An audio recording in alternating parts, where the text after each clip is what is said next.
Welcome to Sunrise, first light for what's next on B2B revenue teams. Lots to cover today, so let's dive in. Vegas is pretty incredible, isn't it? The flashing lights, the pulsing music, those rows of pinball machines at Circus Circus, it just overwhelms the senses, for sure. And you know what? That feeling, sensory overload, it's pretty much the daily reality for B2B revenue leaders trying to navigate today's go-to-market landscape. It's complex out there. You want to close more deals in 2025? Well, you better know what you're up against.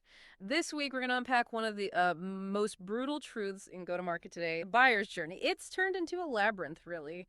Not a simple funnel anymore. We're blending maybe the most eye-opening stat of the year, that it now takes 266 touch points to close a deal. That's from Hockey Stacks Labs report. And we're combining that with our own JumpSeat framework on purposeful pursuits, which really champions the idea that every single touch point needs a clear, intentional next step, right? Not just random activity. And we'll show you why, well, a majority of struggling demand teams are still playing pinball, while top performers, they're steering with precision. This is the real reason your activity metrics might be up, but revenue feels flat. Let's try and fix that starting now. Yeah, it's definitely more than just a brutal truth. It's a fundamental shift we're seeing. The sheer volume of touch points now, it's staggering. When we look at today's buyer journey, it's not just complex, it's become incredibly bloated. Think about these numbers for a second. It now takes, on average, 894 LinkedIn impressions just to get a first website visit. Wow. 894. Yeah, and that's up from 723 last year. So a big jump already. Okay. Then it's another 71 touch points roughly to generate a marketing qualified lead. 71 just for the MQL. Right. And then 96 more touches to convert that lead into a sales qualified lead. Okay. Keeps adding up. And it doesn't stop there. Another 99 touches on average to go from that sales qualified point to actually a closed one. So adding all that up. That totals 266 touches per deal, Yeah. up significantly from 222 just last year. That's a pretty intense reality check. So what's the real implication here for a B2B leader? Are buyers just tuning us out, or is it more like they're just drowning in noise? It feels almost impossible to manage that many touches. It definitely can feel that way. Yeah. And the bottom line is probably closer to the second point. Your buyer's likely not ignoring you on purpose. They're just drowning in noise. Mm-hmm. And the price of that silence, when they just can't process it all, that often means missed pipeline for you. What's particularly insightful, I think, is how that complexity really escalates with the deal size. Ah, okay. How so?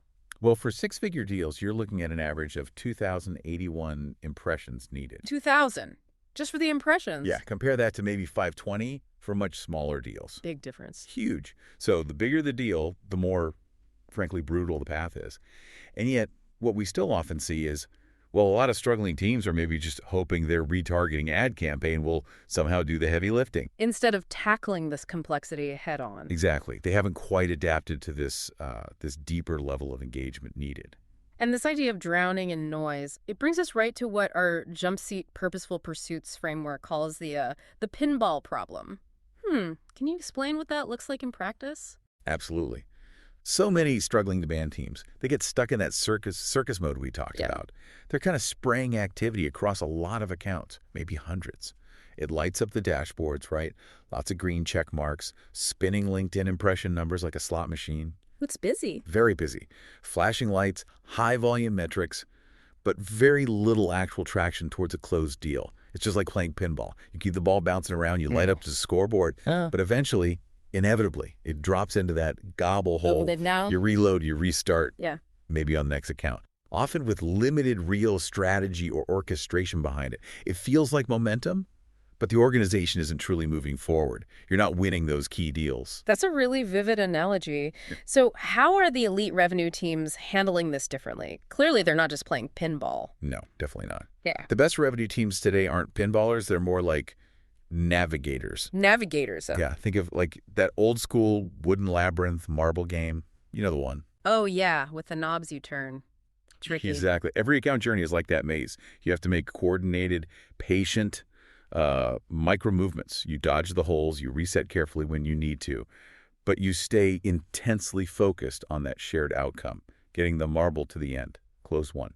And that idea of precise navigation, the micro movements, it really highlights how crucial cross-functional alignment must be, doesn't it? Especially when, like you said, we now know maybe 12 to 17 different people influence a buying decision. Absolutely. That level of cross-functional choreography, getting marketing, sales, business development, all working together seamlessly, it's just non-negotiable now. It truly takes a village, right? Orchestrated people, investments, activities, each one building intelligently off the next. That orchestration is really tough these days, but it's vital. So how are the top teams actually making this shift? It sounds like it's less about just doing more and more about designing better. That's exactly it.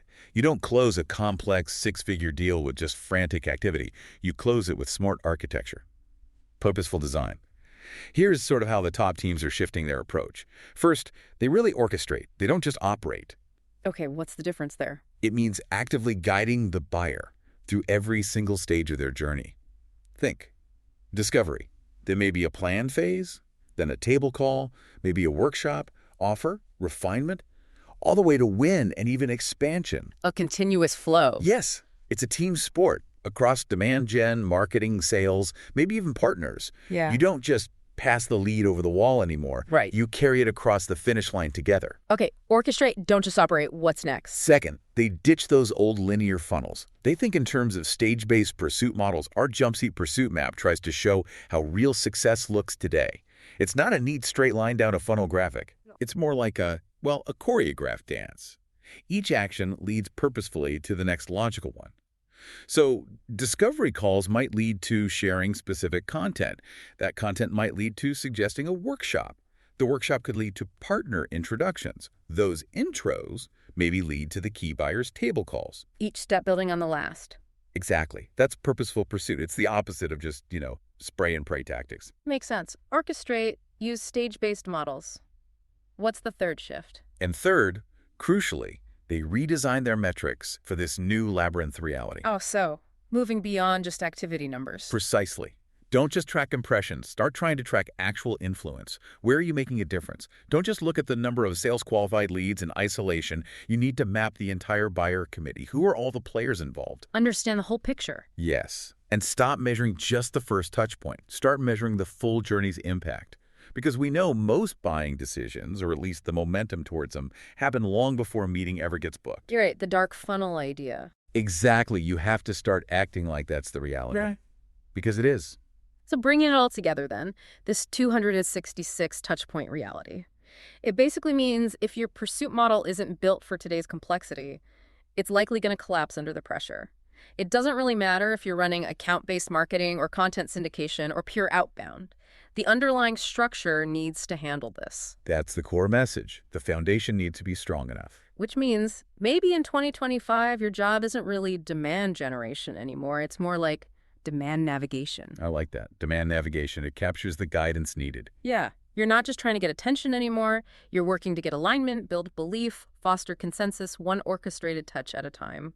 So maybe the final thought for everyone listening is, what will it take for you to redesign your team's pursuit model to truly navigate this new reality and actually close more deals?